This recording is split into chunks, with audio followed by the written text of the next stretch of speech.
সারা জীবন আক্ষেপ নিয়ে বাঁচার থেকে প্রিয় মানুষটার সাথে এক বেলার খাবার ভাগাভাগি করে খাওয়াটাও অনেক ভালো। অন্তত জীবনে আফসোস তো আর থাকবে না আমি আমার প্রিয় মানুষটাকে পাইনি। একটা আপু বলতেছিল আমাদের সম্পর্কটা ছিল 4 বছরের, আমাদের একই শহরে বাসা। ইন্টার ফার্স্ট ইয়ার থেকে অনার্স ফার্স্ট ইয়ার অব্দি আমাদের সম্পর্কটা অনেক সুন্দর ছিল, কারণ ততদিনে আমাকে বাসা থেকে বিয়ের জন্য আমারই প্রেশার দেওয়া হতো না। অনার্স সেকেন্ড ইয়ারে ওঠার পর থেকেই এক এক জায়গা থেকে বিয়ের প্রপোজাল আসা শুরু করলো। বাবা মা, আত্মীয় স্বজন, ভাইয়া ভাবি সবাই মিলে আমাকে অনেক প্রেশারাইজ করতে শুরু করলো যে আমাকে তাদের পছন্দ করা বড়লোক ডাক্তার ছেলেকে বিয়ে করতে হবে। আরো তখন অনার্স ফাইনাল ইয়ার পড়তেছে, আর কিছু স্টুডেন্ট পড়ায়, সেটা দিয়ে নিজের হাত খরচ চালায়। এক পর্যায়ে আমি আর সহ্য করতে না পেরে বাসার সবাইকে আমাদের বিষয়টা খুলে বললাম। তারা প্রথমেই বলে দিল আমরা এটা কখনোই মেনে নিব না, আর যদি তুমি করতে চাও তাহলে আমাদের পরিচয় আর দিও না। অনেক বোঝানোর পরেও তাদের সিদ্ধান্ত আর বদলায়নি। তখন আমি বাসা থেকে বের হয়ে আসি, তারপর আমরা বিয়ে করে নিই। আমার শ্বশুরবাড়ি সবাই আমাদের মেনে নেয়। এখন আমাদের বিয়ে 3 বছর হয়ে গেছে। প্রথম দিকে একটু কষ্ট করতে হয়েছে, স্যাক্রিফাইস করতে হয়েছে, কিন্তু ও চাকরি পাওয়ার পর আমাকে আর কষ্ট করতে দেয়নি। যতটুকু পারে সবটুকু দিয়ে চেষ্টা করে আমি যেন ভালো থাকি,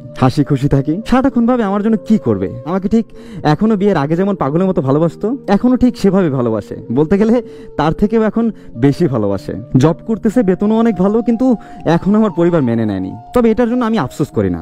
আমি বিশ্বাস করি তারা আমাকে যেমন ছেলের সাথে বিয়ে দিতে চেয়েছিল, ও একদিন সেরকম জায়গায় থাকবে।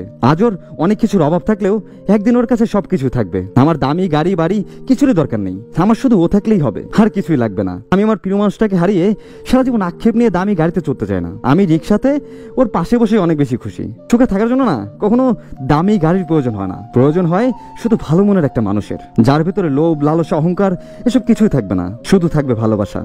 এমন একটা মনের মতো মানুষ পেলে দুনিয়াতে আর কিছুই লাগে না।